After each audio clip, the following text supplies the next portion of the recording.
Hello and welcome to Copeland Plays, where today I'm going to be giving you a guide for the TFT Set 12 comp that I like to call Buzz and Buds. It's Honeymancer Mages, and I actually will have a gameplay at the end of this video. We're going to go through all of it in the comp builder for Set 12. I'm going to talk about the items, I'm going to talk about augments, then afterwards I've edited up a gameplay that I went through where you can see some variations I played. So if you enjoyed this video, please drop a like. If you want to see more Set 12 comps, let me know. If you have any comps that you want to see or any champs that you think will be fun, let me know down in the comments. Alright, let's get into it with our level 4 board. I will say you may not level from level 3 initially. A lot of 1 costs here that you might want to hit, as well as this comp is going to be looking for some 3 stars. So you may not level to level 4 right on 2-1, but in the case you do, this is the board we're looking for. Seems like mages are a higher priority than Honeymancy. So you'll see throughout this comp, I'm prioritizing mages. You may see this flip in different patches, but as of now, I'm more focused on mages than Honeymancers. As well, Galio is a cornerstone of this comp. If you don't have Galio, you're going to feel pretty bad. Galio helps you hit 3 mages early on, as well as gives you 2 Vanguard with Blitzcrank. Next, we have level 5.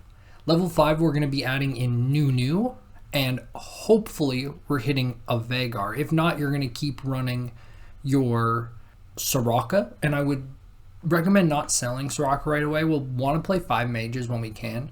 If you don't have Vagar here, just run Soraka. You won't have Honeymancers, but again, I believe that mages is the higher priority. So once you hit level 6, this is definitely where the comp clicks, sort of. You'll see in my game, I rolled at level 7, and I kind of recommend you do as well. This comp's kind of clunky at 6, both 5 and 6. If you don't have Vagar at 5, you're really clunky. But if you have Vagar Vex at 6, you're definitely cooking with gas. But as you can see, I don't even have Honeymancers in at the moment. I've actually subbed out Nunu, which is going to hurt our damage output, but 5 mage is a huge damage buff. Not to mention running Vex and Seraphine over like Nunu. In general, Vex is a pretty strong unit. Seraphine seems very strong. Galio seems very strong. So these are just kind of better quality units. But this comp really clicks at 7.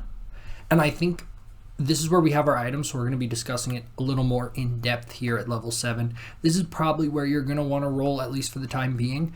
I could see as the game balance works out, if say Blitzcrank and Nunu or Kog'Maw were really strong, maybe I could see you running more Honeymancers or rolling at 6 to get these guys. But in my opinion, 3 Honeymancers is plenty, and we're just going to run Vagar, Blitzcrank, Nunu. So items wise, pretty classic up in the front line. I will say the Vex items are probably what I would prefer. Gargoyles is always great. Warmongs is always fantastic. Steadfast Heart for a little bit extra durability is pretty overpowered in my opinion. Dragon's Claw if you're up against AP. Bramble Vest if you're against AD. Maybe you want some shields for some reason, though I don't think that's really going to be your vibe. For the most part, I would say durability.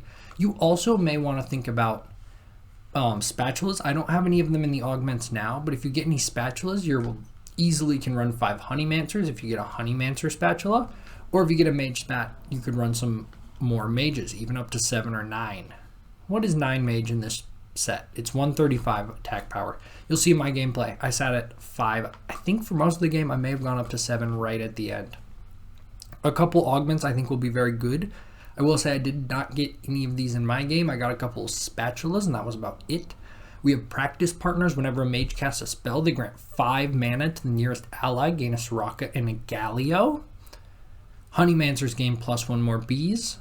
When the bees jump to a new Honeymancer, the Honeymancer gains a 30% max HP shield, gain a Blitzcrank and a Kog'Maw. And finally, if say you want to make your Blitzcrank warrior carry, gain a 2-star Blitzcrank. Blitzcrank becomes supercharged, dealing magic damage to nearby enemies every 4 seconds and on every ability cast. Honestly, that seems really fun, and I definitely want to get a game where I go 3-star Blitzcrank with this augment. But as well, you can think about going, look at the augment menu. I will say there's not a lot of great prismatic augments for this comp, so unless you want to get Blossoming Lotus maybe, You kind of don't want to play this on, say, a prismatic party portal. That's a tongue twister. But yeah, looking through here, I really don't see a lot of things that I love beside the prismatic Honeymancer, wherever that is. Here it is. Again, gargoyles and a Nunu, pretty good. Vanguard's crown could be pretty good as well, or mage crown. Those are kind of the ones you're looking for in the prismatic. I will say, yeah, in a prismatic party, this comp is very much weaker. I would love to see a prismatic Honeymancer focused augment. As well, something I forgot to mention, we're going to be running Nami at level 7. So we're going to be rolling a lot. Should be pretty easy to hit Nami.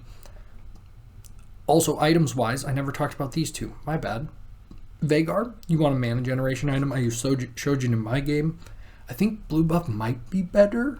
I'll have to try them both. This was only my first game with the comp, so I need to get some more experience. And I think just a lot of damage will help. You could, if you want, go Lifesteal here, or I really think Archangels might be really good, especially if you have a strong front line. Static Shiv is what I wound up going in my game. I think I went Shojin, Jewel Gauntlet, Static. Static didn't feel that good. I think it would be better if you run it on Nami or Seraphine. Let's look at what you do for level 9. So this is kind of disorganized, but this is, I should say, that was level 7. Level 8, we're going to run Taric. It's going to give us Portal. It's going to give us 2 Portal. We still won't be there on Portal, I believe. But it will give us another Bastion. So beef up that Nunu, especially if Nunu is going to be your main tank. The other unit that I think is really important to hit is Nora and Yuumi. This will give you another mage. If you hit this, you can drop Soraka or Seraphine, run 5 mages, or if you want to run 7, you can run it with Soraka, Seraphine. Other options, when you hit 9, you can run Xerath, you can run Milo to hit 2 Fairy. He also generates items for you, so that can be pretty good. I also think, didn't get to try this, that a mage Xerath would be extremely powerful. So if you have mage spat, maybe give that one a try. So those are some ways to uncap your board at level 9.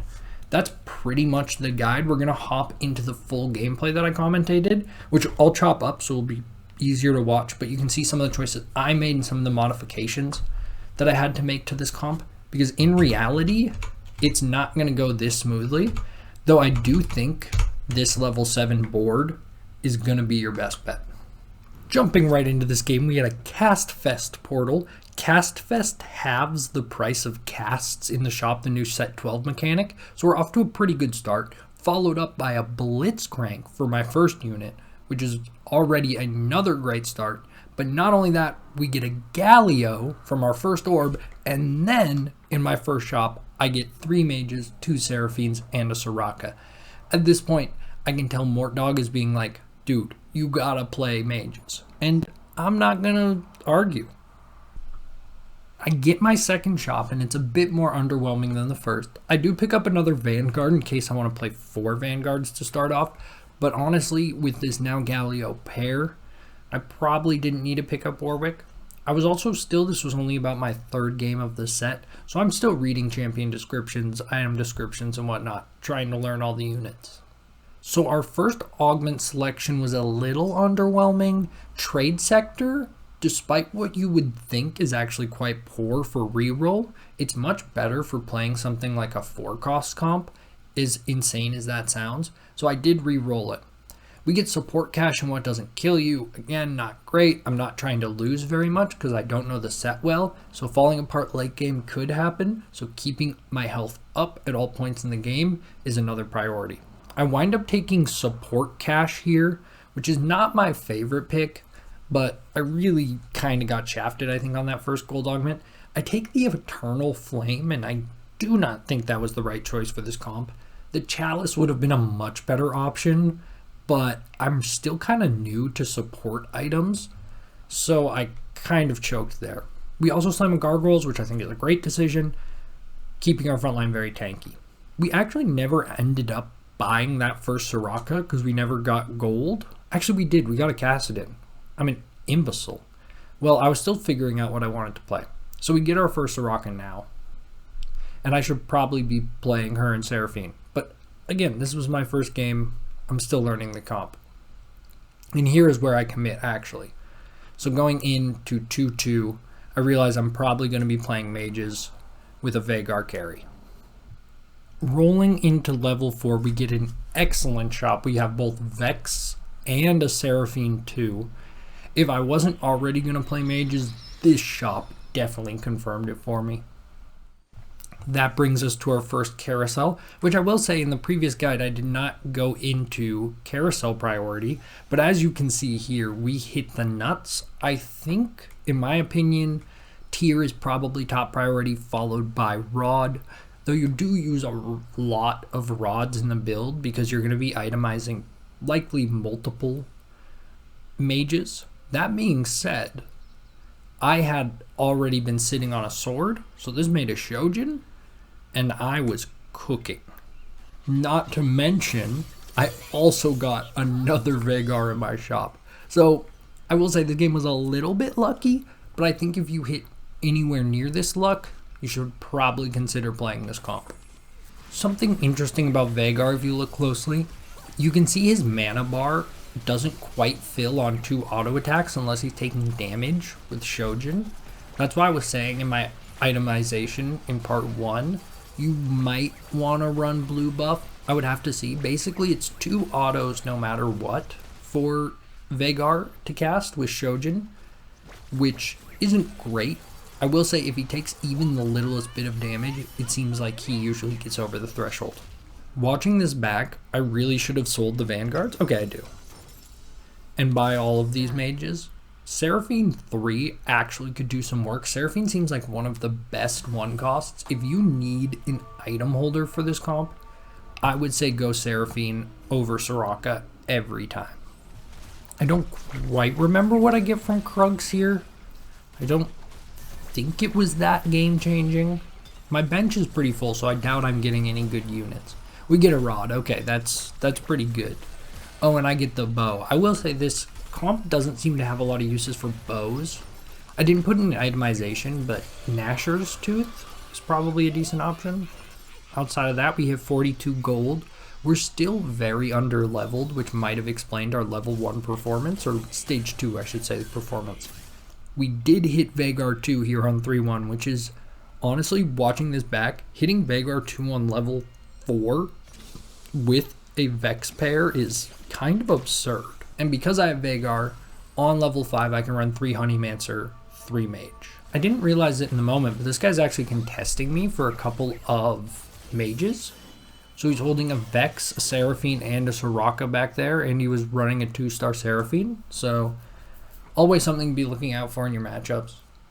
Here is actually one of the best augments I took this game. Vertically inclined. Now, I was kind of like, should I take this, should I not? But since I wound up playing 5 Honeymancer, 5 Mage, I really only was running like 3 traits per game, per fight. And I think most comps usually are able to connect on a couple more of those. So I imagine I was getting a 16% damage boost every fight, which is actually pretty huge. You see here the awkwardness of level 6. I have Vex in, I'm running 4 Mage, 3 Honeymancer. It just, it doesn't really make a huge difference when you level up to level 6. There's no real nice way of doing it. I guess you could run a Bastion here for a little while, if say you hit a Taric, but not my favorite thing to do, and also Taric's pretty hard to hit at freshly level 6. I even noticed this awkwardness in the moment, and so I picked up a Zilean. Now, I thought I could swap Vex for Zilean, but then I realized Vex was the other Chrono, so I swapped Seraphine for Zilean. And we had 2 Chrono, 3 Honeymancy, 3 Mage. Probably not going to keep running Zilean, but got 2 Chrono in anyway. Carousel 2 is quite good for us with a Rod on a Blitzcrank and 2 tiers, not to mention also Sword. So we had lots of good options. We wind up taking the tier, which at this point I was starting to scope out, okay, I'm probably going to play Nami on top of this Vhagar, or at least more mages. So getting a tier would probably be good. I'm surprised I didn't choose to... Oh, man. I think I screwed up here as well.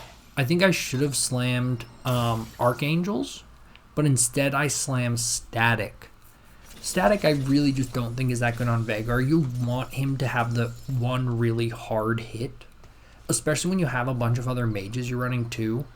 It's probably better to not run Static. I thought Static might make Veigar cast more, but now that I'm thinking about it, holding an extra tier item only gives you bonus mana on your first cast. That was a big sentence.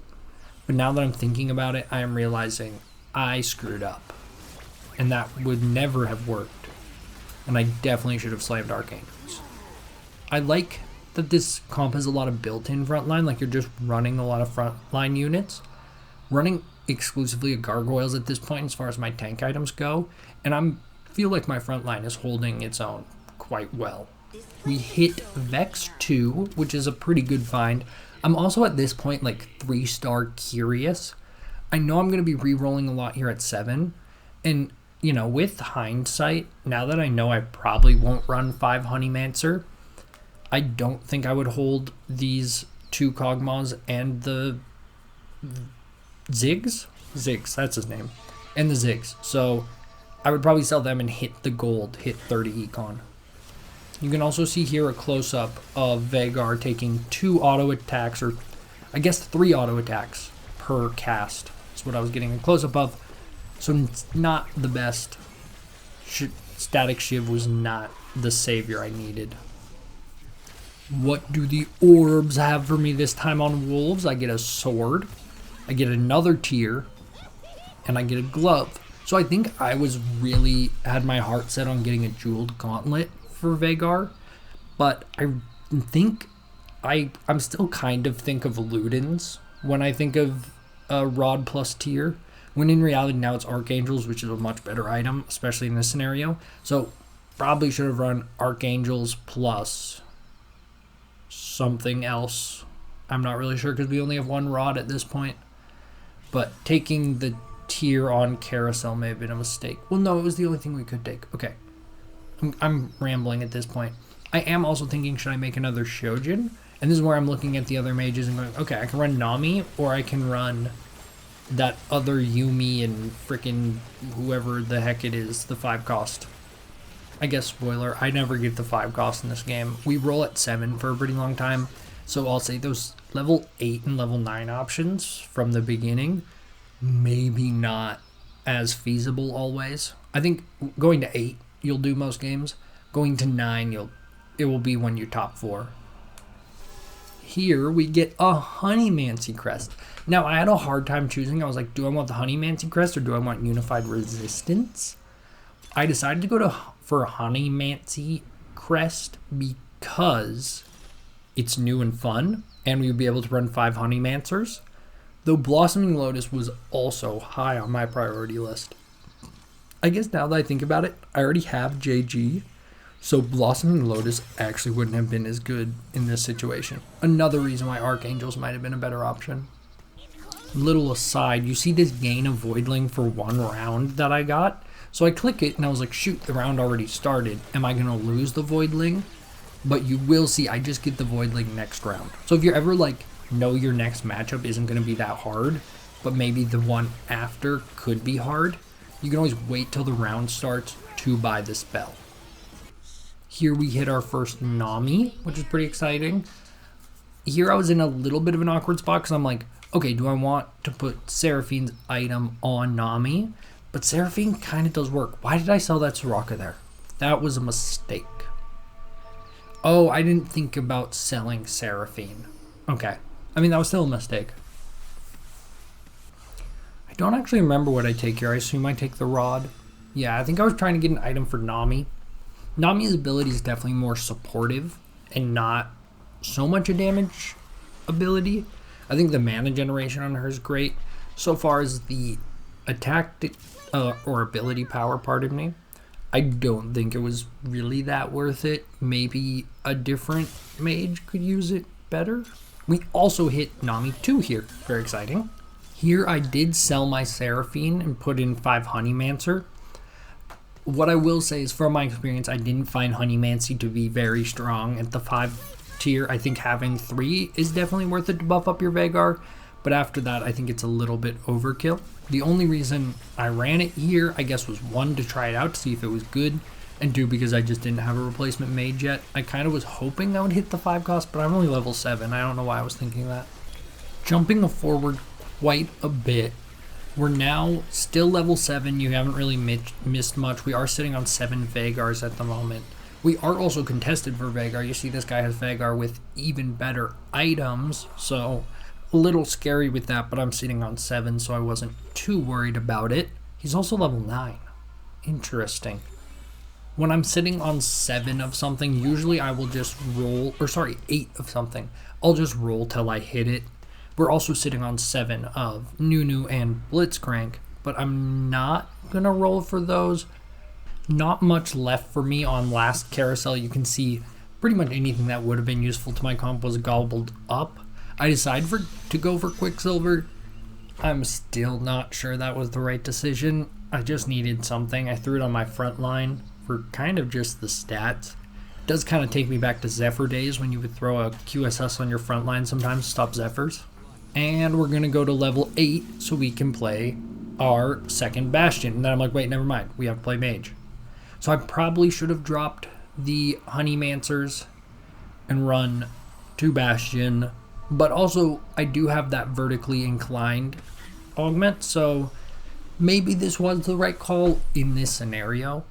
You know, there's always situational things. I also think, you know, this guide is kind of vague. It's like, if you want to play mages and you want to play Vagar, I think this is a decent guide for you.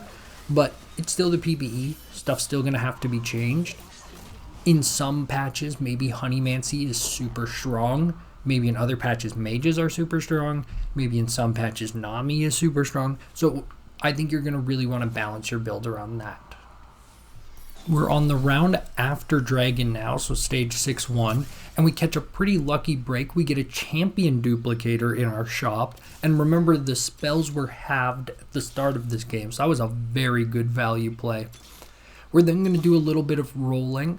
At this point, since I had the champion duplicator, I said either Blitzcrank or Nunu, whoever I hit first, I'll use the champion duplicator on. I think I hit both. Yeah, I hit both in one shop, which is pretty crazy. I decided to go for Nunu just because he's the 2 cost. And on my very next shop, we got the Blitzcrank anyway, so it wasn't a long wait. I do consider selling the Vexes here, and I think that was a mistake. I probably should have considered investing harder into my Vex. At this time, I was like, oh, I really want to go 9 and get the 5 cost, but I only have 15 health, so I should have rolled it all down and taken the Vex. Instead, you'll see I kind of do something stupid here. So because I really want to go level 9, I'm trying to find any way to get to 68 gold. But again, I could have had 8 Vexes here, but instead I do something dumb. I sell the Vexes thinking it will give me to 68. Then I don't. I panic. I look to see any other ways I can make money, and I realize I can sell the Vex on my board, replace it with the 1 star, but that's a pretty big downgrade. That being said, it does get me to 68 gold, so I can now run 2 Bastion. Again, I don't think that was worth it. I think I probably should have just gone for Vex 3. Would it make the difference? Well, we're going to have to see, because we're going into the final round with Honeymancer, Mages, Vagar carry. We got a Nami carry. We got Nunu up in the front line, who honestly was kind of choking it up. I think maybe Vex would have been a better choice, but we sold that. And you can see I am firing into a brick wall. His front line is so much stronger than mine. And I get second place. He finished with 2 health. Drop the GG in chat. Thank you all for watching. Take care. Bye-bye.